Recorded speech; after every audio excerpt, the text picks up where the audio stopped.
Улсын төсвийн орлогын 80% нь импортын татвараас бүрддэг байсан бол 2015 оны 8 дугаар сарын байдлаар импорт 30%-аар багасч, за экспортын гол орлогыг бүрдүүлдэг эрдэс баялагын түүхий эдийн үн 4 дахин хүртэл унснаас болж улсын төсвийн орлого 600-аас 700 тэрбум төгрөгөөр тасархад хүрч байна.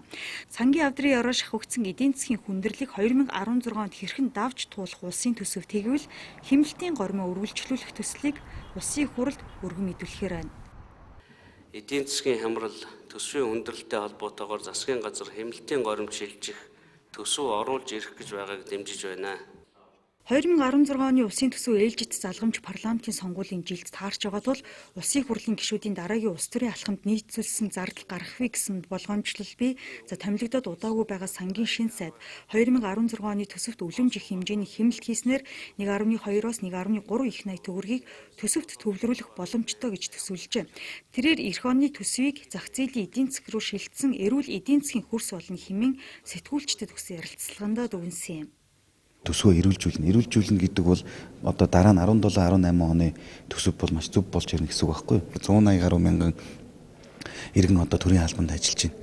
Тийм учраас бид бол зарим нэг агентлагуудыг нэгтгэх, зарим нэг агентлагуудыг татан буулгах зэрэг ийм одоо арга хэмжээнүүдийг авахар ингэж оруулж ирж байгаа.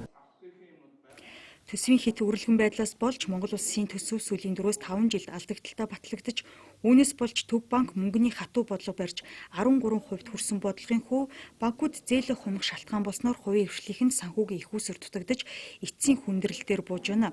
Гэсэн ч 2016 оны улсын нэгдсэн төсвийн төсөл алдагдлаа тэгэлсэнгүй 3% болгож төсөөлжээ.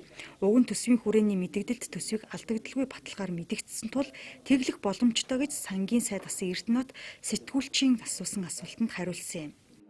Төсвийг алдагдaltaгүй батлах энэ болцоог нь бол ерөнхийдөө бүрдүүлсэн байгаа гэж үзэж байгаа. Яг тэр төсвийн хүрээний мэдэгдлийг батлахдаа төсвийг алдагдaltaгүй батлахаар бол ийм одоо төсвийн хүрээний мэдэгдлийг бол батлагдсан байгаа шүү дээ. Төсвийн хүрээнийхээ мэдэгдлийн хүрээнд энэ 16 оныхоо төсвийг баталж чадах юм бол төсөв бас алдагдaltaгүй батлагдах юм болцоо бий. Алдагдaltaгүй баталж бид нар бас өөрсдийнхөө одоо энэ тавьсан их өрөөс тодорхой хэмжээг бол бууруулах энэ болцоо бүрдэх байх гэж бодож байна. Алдагдaltaгүй батлах ганцхан л боломж байгаа. Тэр ямар боломж вэ нү гэхээр орлогоо нэмэх. Тэ. Зардал чинь ерөөсөө байгаа зардал байхгүй. Одоо жишээлбэл бид нар бол томилд одоо өөр юу гэдэг бүх зардлыг тэгэлцэн. Одоо та бүхэн мэдж байгаа зарим нэг байгууллагуудад орохоор ингээл цайц зүй хийж өгöd идэг штэ. Тэр мэрийг хүртэл байхгүй болгож байгаа. Төрийн нарийн бичгийн дарга дэд сайд нарыг унаагүй болгох тал дээр ажиллаж байгаа. Бензин тос энэ бүх хэмийг хэмнэх юм те. Ийм юм руу явж байгаа. Өнөөдөр яг энэ бүх хэмийг бид нар хийн. Тэгээд алдагдaltaгүй батлах боломж байхгүй. Ягаад гэвэл нөгөө зардал нь угаасаа тэлцэн, төсөв нь угаасаа тэлцэн ийм байгаа. Гэхдээ энэ арга хэмжээнүүдийг авснараа эх жил бол энэ бол шал өөр болно.